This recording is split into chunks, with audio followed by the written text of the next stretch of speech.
그런즉 어떠하냐? 이스라엘이 구하는 그것을 얻지 못하고 오직 택하심을 입은 자가 얻었고 그 남은 자들은 우둔하여졌느니라. 하나님이 오늘까지 그들에게 혼미한 심령과 보지 못할 눈과 듣지 못할 귀를 주셨다 함과 같으니라. 또 다윗이 이르되 그들의 밥상이 올무와 덫과 거치는 것과 보응이 되게 하시옵고 그들의 눈은 흐려 보지 못하고 그들의 등은 항상 굽게 하옵소서 하였느니라. 그러므로 내가 말하노니 그들이 넘어지기까지 실족하였느냐? 그럴 수 없느니라. 그들이 넘어짐으로 구원이 이방인에게 이르러 이스라엘로 시기나게 함이니라. 그들의 넘어짐이 세상의 풍성함이 되며 그들의 실패가 이방인의 풍성함이 되거든 하물며 그들의 충만함이리요. 아멘. 네, 오늘 12절까지 읽었습니다. 네, 오늘 계속해서 11장에 있는 내용이 계속되고 있는데 하나님이 이스라엘 백성을 정말 버리겠느냐? 하나님이 불순종하는 이스라엘 백성을 그냥 여기서 끝내버리겠느냐 하는 것에 대한 질문과 동시에 대답을 해줍니다. 즉 이스라엘 백성이 지금 하나님의 뜻에 불순종하고 있습니다. 하나님의 말씀을 들어도 오히려 배척을 하고 그리고 오히려 더 예수 믿는 그 일을 방해하는 그러한 지경까지 있는데 이들에 대한 운명이 어떻게 되겠습니까? 하나님의 선택된 백성이라면 하나님이 좀 막아주시면 어떻겠습니까? 하는 그러한 생각도 있으리라 생각합니다. 하나님이 신실하셔서 구원하시는데 그렇다면 그냥 미리 막아주시면 안 되겠습니까? 미리 막아서 이렇게 죄짓지 못하게 하고 그리고 불순종하지 못하게 하면 더 낫지 않겠습니까? 하는 그러한 생각이 있을 수 있습니다. 아마 이와 비슷한 질문이 이걸 겁니다. 하나님 왜 아담과 하와에게 선악과를 만들어 주셔가지고 그것을 따먹게 한 다음에 타락하여 우리 인생이 이렇게 고달픕니까? 하는 질문과도 같습니다. 아마 이런 질문을 받으면 아마 별로 할 말이 없을 것 같습니다. 그래 너나 그렇게 생각해라. 뭐 이렇게 생각하면서 할 것 같은데 바울이 오늘 이 질문을 이렇게 만들어서 이게 질문을 자기가 스스로 만들고 대답하는 형식이거든요. 그래서 뭘 얘기하고자 했냐면 결국 11절 12절에서 나타나게 되는데 하나님은 절대로 하나님이 한번 택하시고 하나님이 이 작정하신 이 구원을 베푸시기로 구원의 그 영광을 베푸시기로 작정한 사람들에게는요 절대 그냥 중간에서 포기하거나 버리지 않는다는 사실을 아주 강하게 얘기를 합니다. 11절 12절에서 그렇게 말하죠. 한번 같이 이 말씀을 읽어보시길 바랍니다. 시작. 그러므로 내가 말하노니 그들이 넘어지기까지 실족하였느냐? 그럴 수 없느니라. 그들이 넘어짐으로 구원이 이방인에게 이르러 이스라엘로 시기나게 함이니라. 12절 그들의 넘어짐이 세상의 풍성함이 되며 그들의 실패가 이방인의 풍성함이 되거든 하물며 그들의 충만함이리요. 아멘. 무슨 말이냐면 이스라엘 백성이 지금 거절하고 불순종하는데 이들이 지금 그렇다고 해서 넘어졌지만 완전히 못 일어날 만큼 넘어진 게 아니다 이 뜻을 얘기합니다. 하나님이 그 상황을 그냥 좀 놔두고 계십니다. 그러나 이것이 완전히 다 넘어져 가지고 이제 구원이 딱 끝쳐버리고 그들을 향한 하나님의 자비가 선하심이 딱 끝나버리는 게 아니라는 것이죠. 우리가 익히 알고 있는 대로 하나님의 사랑과 그 인자하심은 영원하죠.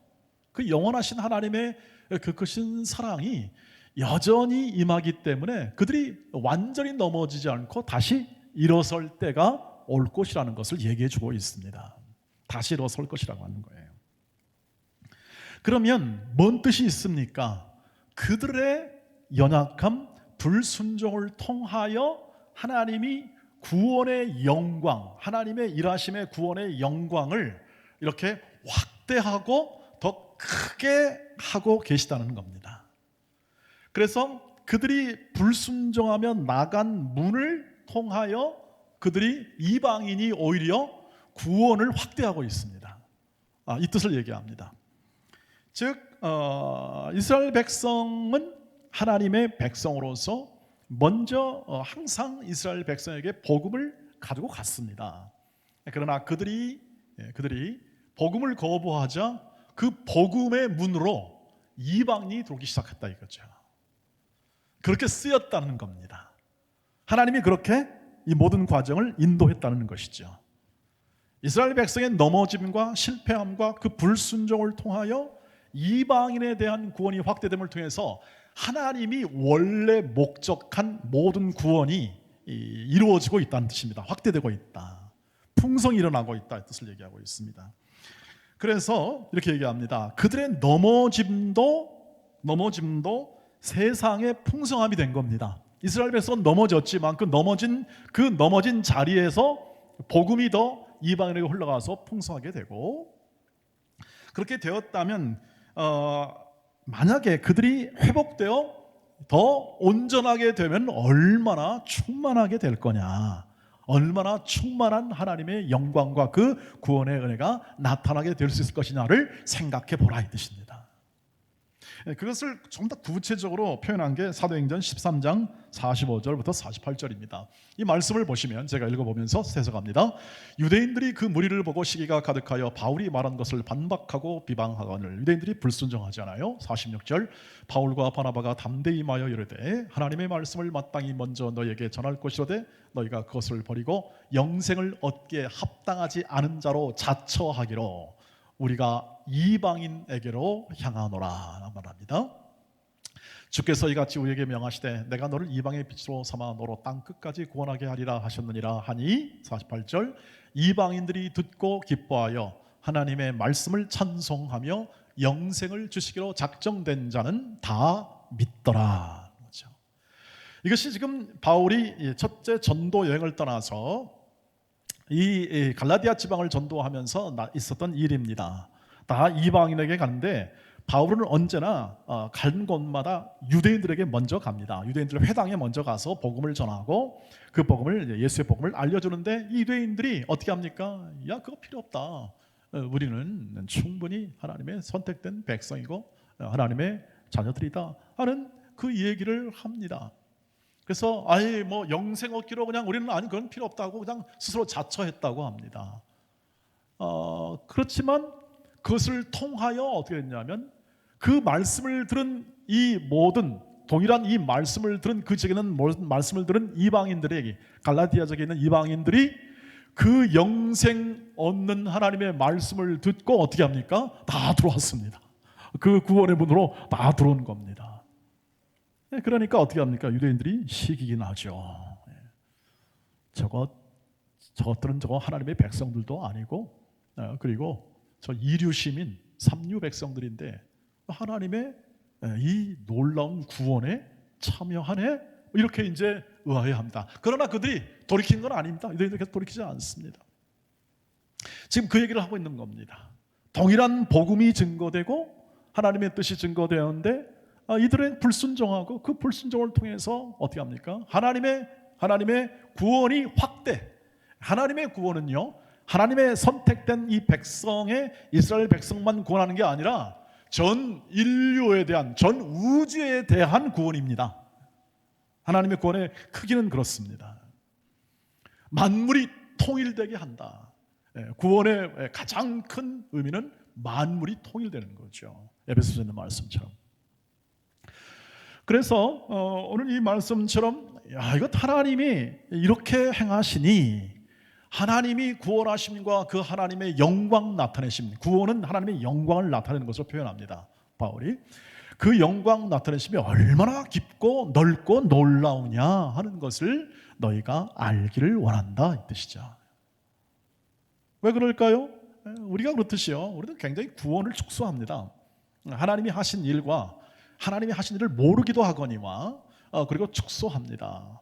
축소하여 어떻게 하죠? 자신의 이해 속에, 자신의 이해 있잖아요. 내가 이해하는 이해 속에 하나님의 일하심을 가두는 경향이 있습니다. 인간이 하는 고질적 질병 중에 하나입니다. 인간이 행하는 자기 자신과 자기 자신의 모든 힘과 능력으로 자신을 세우려고 하는 자기 독립 의지라고 표현합니다. 이것을 인하여 늘 이렇게 가둡니다. 하나님의 일하심과 그 인도하심을 주목하지 못하고, 그것을 전에는 어떻게 표현했냐면 자기 의를 기반으로 하나님의 의를 이해하지 못했다는 용어로 이렇게 표현이 됐었습니다.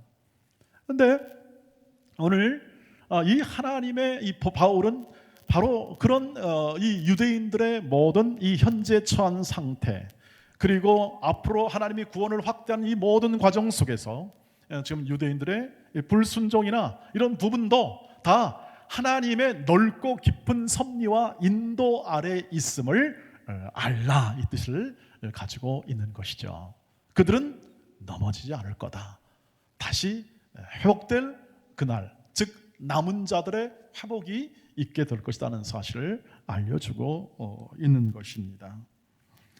자, 그렇다면 그것이 우리에게 향한 이 불순종과 향한 이 불순종과 그리고 또 이 모든 이 반항과 그리고 하나님을 대적하기까지 하는 이 모든 것들이 다 이렇게 모든 이 하나님의 일하심 속에 다 하나님의 영광을 드러낸다는 사실을 조금 더 깊이 구약의 바로의 출애굽, 바로를 통해서 출애굽 사건을 통해서 좀 더 확인하기를 원합니다. 무슨 말이냐면 우리가 이 구원에 대한, 우리가 구원받고 지금 살아가잖아요. 저와 여러분이 지금 구원받고 살아가는 것이지, 기본적으로 우리의 구원이 이제 내가 뭐 잘못하면 없어지고 내가 좀 불순종하면 그냥 끝쳐진다, 이런 개념이 아니라 우리는 이미 구원을 확신하여 받고, 그리고 우리는 지금 그 삶을 살고 있다는 것이 무엇인지를 더 분명히 이해하기 위해서는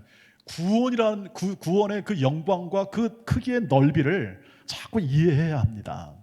그래야 현실의 삶 가운데 이 하나님의 말씀을 가지고 살아갈 근거를 얻고 힘을 얻게 되는 것이죠.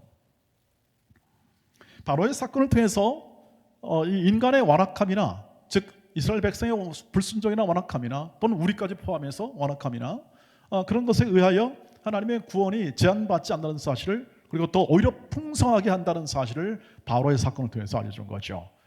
하나님께서 모세를 바로에게 보냅니다. 내 백성을 보내라. 그래서 하나님의 뜻을 딱 전합니다. 근데 하나님을 모르기는 모세도 마찬가지였습니다. 하나님을 뭔지 잘 몰라요. 하나님도 불꽃같이 임하는 하나님을 보았음에도 그는 하나님의 존재나 하나님의 일하심에 대해서 아직 그렇게 충분하지는 않습니다. 그러니까 묻지 않습니까? 당신은 누구십니까? 내가 또 어떤 존재입니까? 하면서 불안하고 염려되는 마음으로 어쨌든 가라 하시니 마지못해 거부하다가 갑니다. 근데 설상가상이죠. 바로가 모세의 말을 들어줄 것 같습니까? 불꽃 같은 눈동자로 봤는데, 이 불꽃 가운데 봤는데도 모세도 아직까지 감당이 안 되는데 바로는 더 모르죠. 하나님을 더 모르니까 어떻게 합니까? 도대체 뭐야? 뭔데 그렇게 내 백성, 내 재산, 노예들이니까요, 내 백성을 보내라는 거야. 말도 안 되는 소리다 하고 불순종하고 완악하다, 이렇게 표현합니다. 그래서 뭐가 생기죠? 열재앙이 생깁니다. 열재앙이 나타나는 겁니다. 불순종하니까 열재앙 나요. 만약에 순종했어요, 다 모세를 통해서, 야, 내 백성 보내라 그러면, 아 그래요?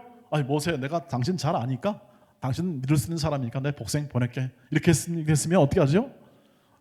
열재앙이 없어요.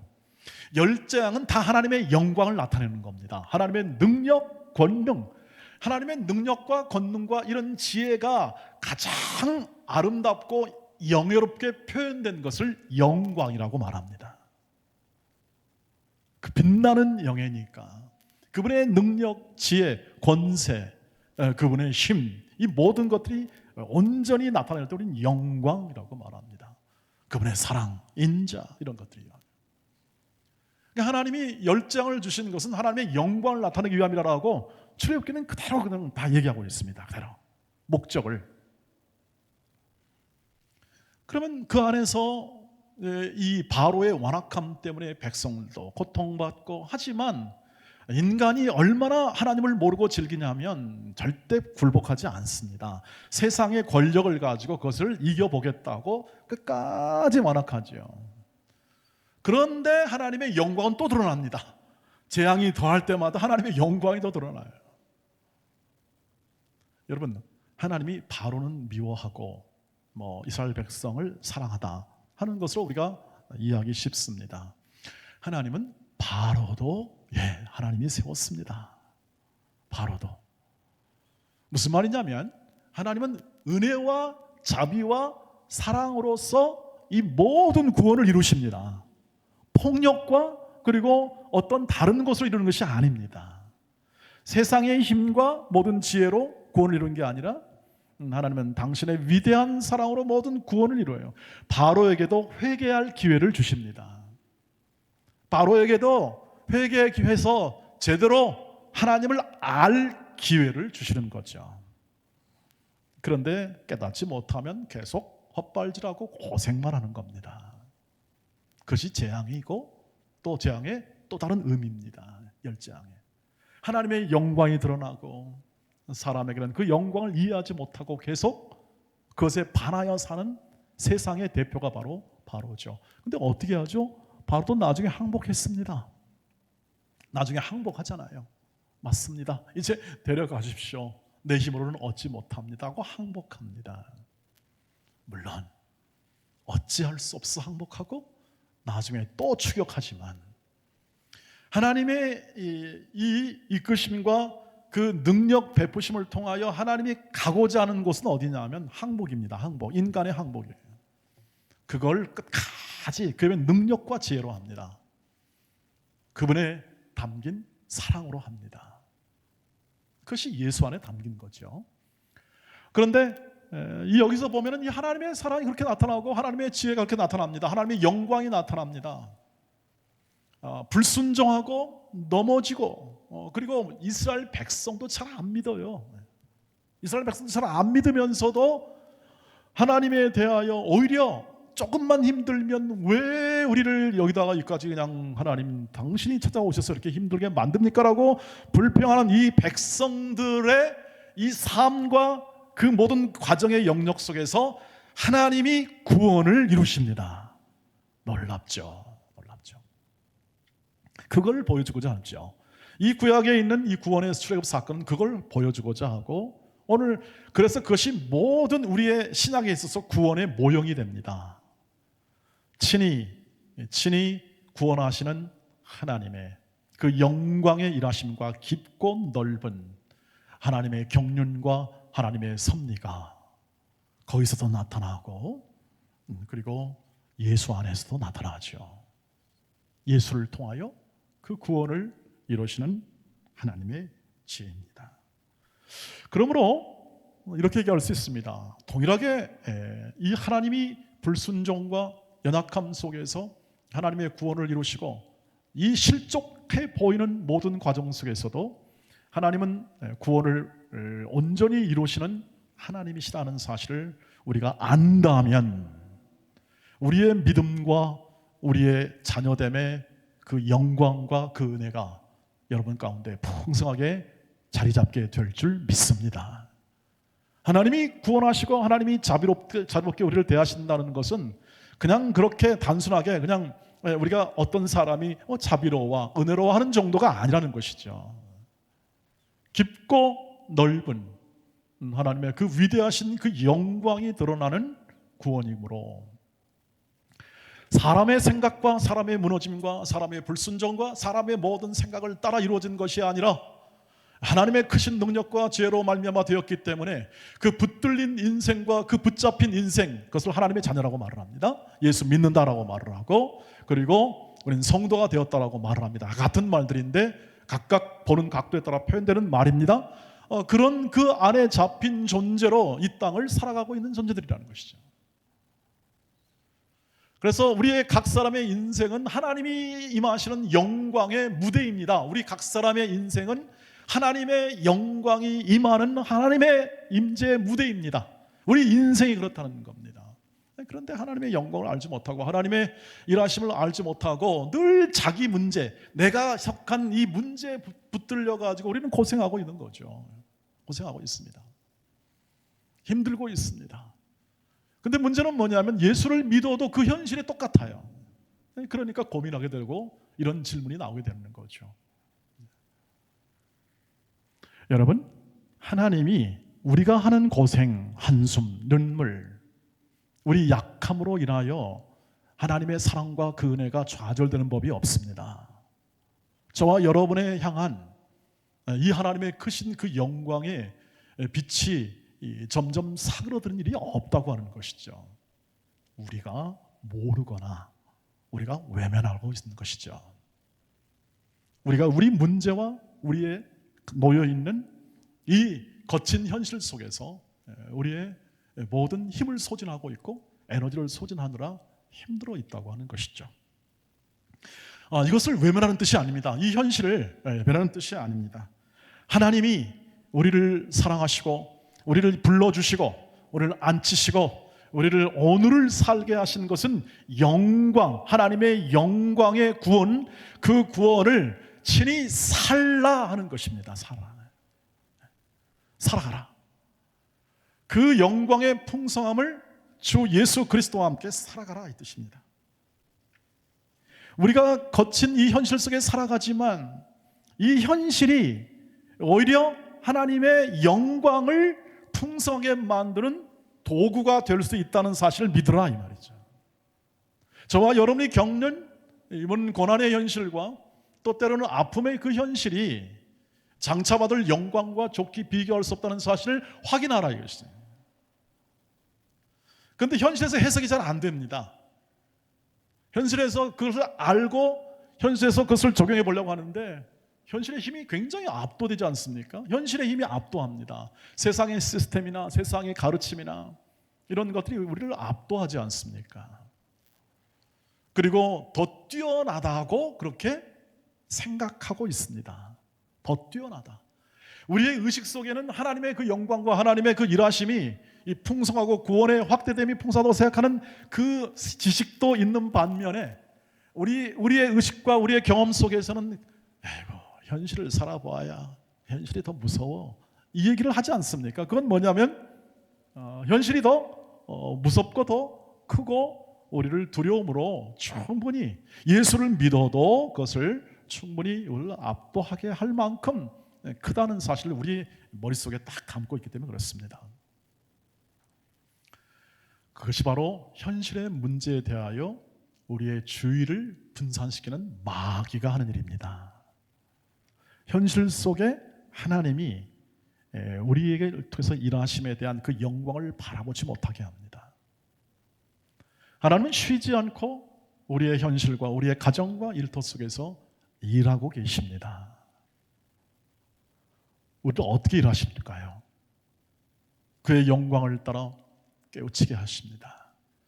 하나님만 바라보고 깨어 기도하며 너의 진정한 싸움은 혈과 육에 있는 게 아니라 더 사랑하고 더 용서하고 더 관용하고 더 돌아보고 서로를 세워주는 그 삶을 살아야 되는데 그 삶을 살지 못하게 만드는 내적, 외적 요인들이 굉장히 많아요.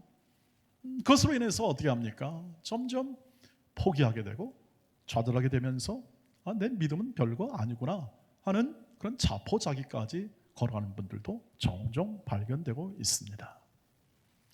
오늘 저와 여러분을 향하신 하나님의 놀라운 이 구원하심의 그 크기는 오직 주 예수 그리스도 안에서 우리에게 보여져서 주 예수 그리스도를 신뢰하고 주 예수 그리스도가 오늘도 우리의 인생을 친히 사신다는 확신 속에서 이 모든 것들이 제거되거나 극복되거나 우리의 삶에서 힘을 발휘하게 될 줄 믿습니다.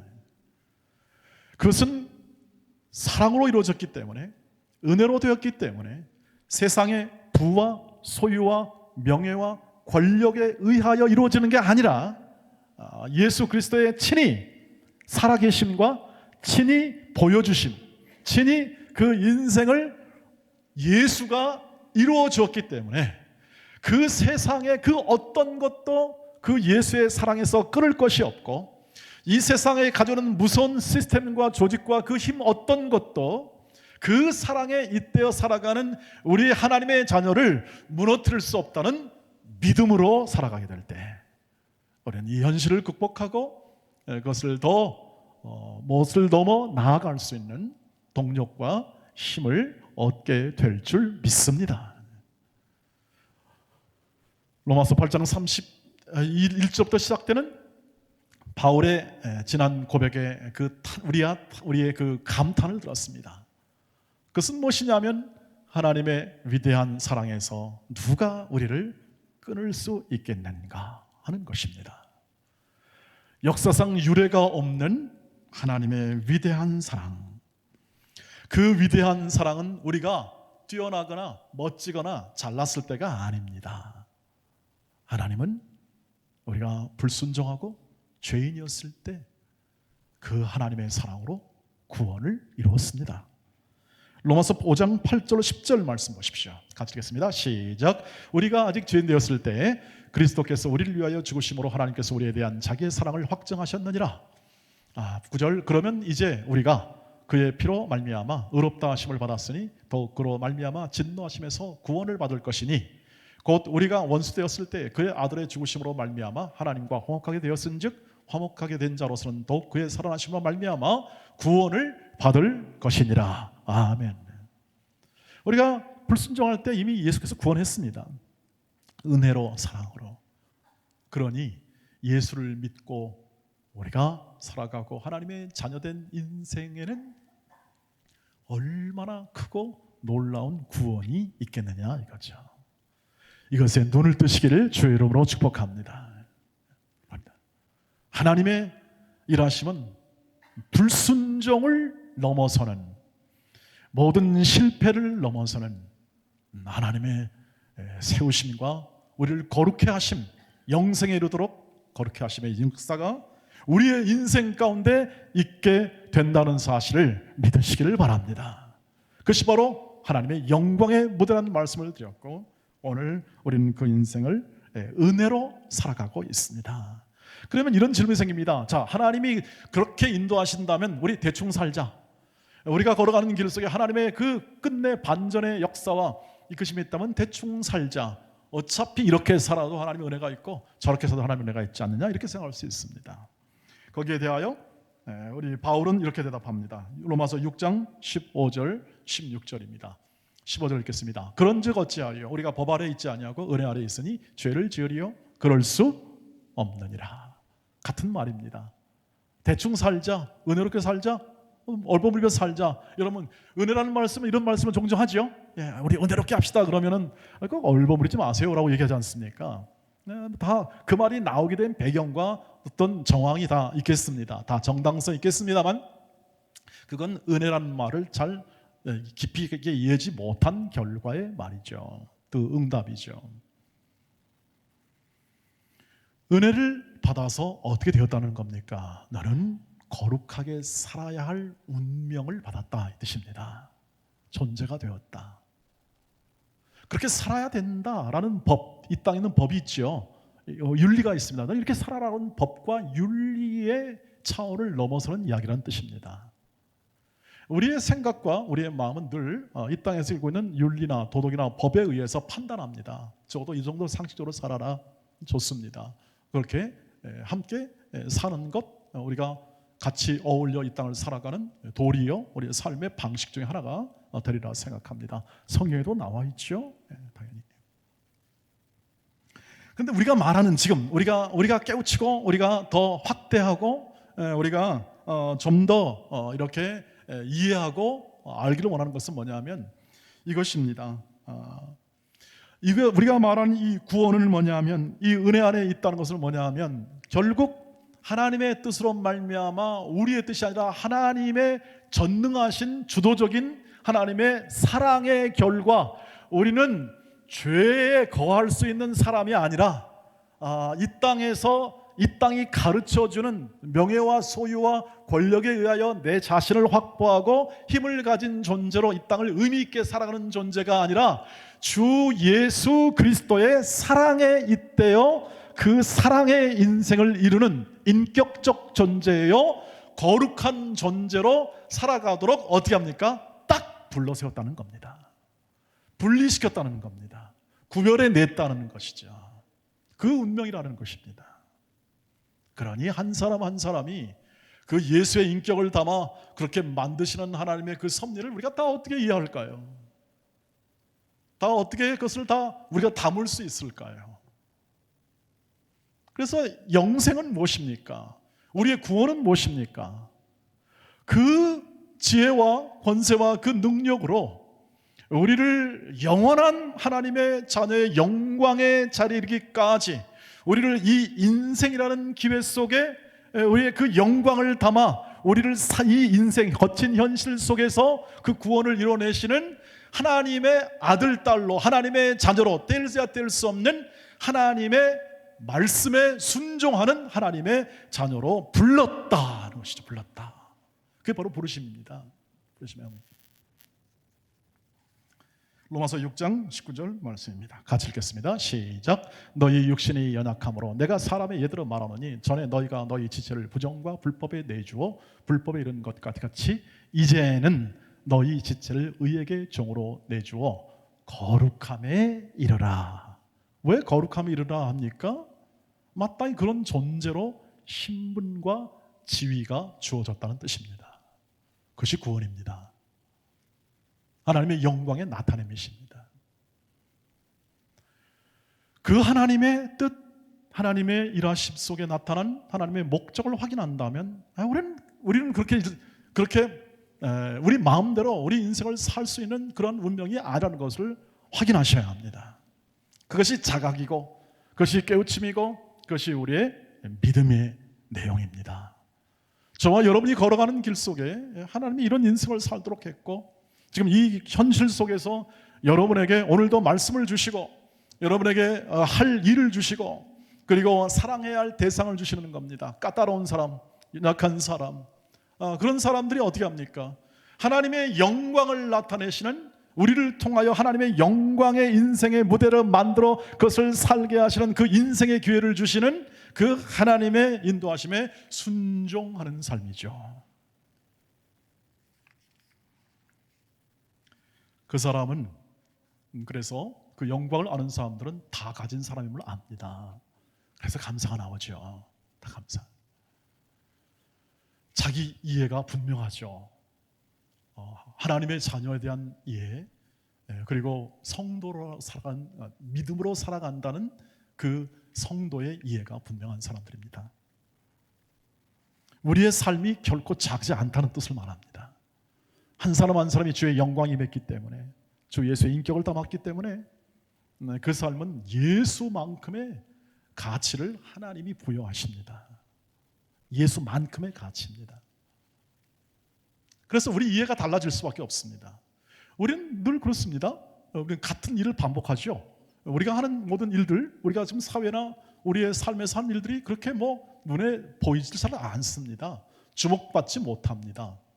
늘 반복됩니다. 일상이라는 것도 반복되고 작은 일로 반복됩니다. 여러분 새벽에 와서 기도를 열심히 하는 분이 요즘 많아졌습니다. 감사할 일인데 주목하지 않습니다. 세상이. 좀 잠이라도 자고 주일날 예배하는 것도 마찬가지고 우리가 하는 일이 그렇게 크게 보이지를 않습니다. 그러나 고린도후서 6장 9절 10절 바울의 자기 이해를 보십시오. 같이 읽겠습니다. 시작. 무명한 자 같으나 유명한 자요 죽은 자 같으나 보라 우리가 살아있고 징계를 받은 자 같으나 죽임을 당하지 아니하고 근심하는 자 같으나 항상 기뻐하고 가난한 자 같으나 많은 사람을 부유하게 하고 아무것도 없는 자 같으나 여러분이 그런 분이시기를 여러분이 그렇게 되기를 하나님께서 일하심으로 만들어내고 계십니다. 이런 사람을. 그러니까 내 힘으로 하는 것이 아니라 하나님이 만들어내고 계시니까 거기에 순종, 그 하나님의 의지와 목적을 따라 순종하는 것이 우리의 신앙생활이고 순종하는 생활이며 가장 중요한 하나님을 알아가는 우리의 삶의 모습입니다. 다 가지셨어요. 하나님이 신령한 하늘의 신령한 것을 다 주었습니다. 예수는 우리의 의로움과 거룩함과 지혜로움이 되어서 예수가 우리 안에 살아 우리의 모든 것 안에 우리의 존재 안에 하나님의 그 뜻을 이루신다는 사실을 확인할 수 있습니다. 그러니 오늘도 우리를 그 영원한 지혜와 그 능력으로 인도하시고 정말 무너질 것 같은 교회가 무너질 것 같고 코로나19로 다 이 모든 것이 황폐해질 것 같은 이 척박한 이 조건 속에서 오늘도 변함없이 하나님의 우리 가정과 우리 교회와 우리 일터를 세우심을 믿으시길 바랍니다. 하나님이 일하심과 동시에 우리에게 허락된 우리에게 우리 인생에 담으셨으니 우리 인생을 주께 드리고 주께 받은 우리의 사명, 우리가 받은 일터, 우리가 받은 모든 조건과 환경 속에서 열심을 품고 주를 섬기시기를 바랍니다. 그리고 충성스럽게 여러분을 통하여 그 복됨과 그 영광이 흘러갈 것을 마음에 새기시기를 바랍니다. 그러니 깨어 기도하십시오. 열심히 구하십시오. 가족을 위해 구하십시오. 그리고 나라와 민족을 위해 구하시고 이 나라와 민족 가운데 전 세계를 섬길 수 있는 그런 나라가 될 수 있도록 위해서 구하십시오.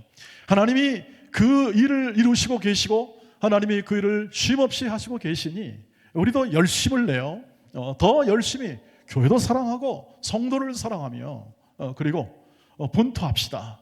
더 사랑할 수 있도록, 더 아낄 수 있도록, 더 존경할 수 있도록, 더 기도할 수 있도록 분투하고 힘을 내어 우리의 삶에서 예수께 충성하시기를 주의 이름으로 축복합니다. 기도하겠습니다. 자비하신 주여, 주의 인자와 공의를 따라 모든 인간의 불순종과 연약함에도 그것을 넘어서는 위대하신 하나님의 구원하심 속에 우리 인생이 놓여졌음을 확인하고 하나님의 자녀가 되었음을 확인하고 오늘도 그 무한한 지혜를 담아 우리 인생에 담으신 하나님의 일하심 속에 우리의 모든 삶에 주께 순종하며 모든 사람을 사랑할 수 있는 그 사랑의 인생을 힘차게 살아가게 하옵소서. 예수님의 이름으로 기도하옵나이다. 아멘.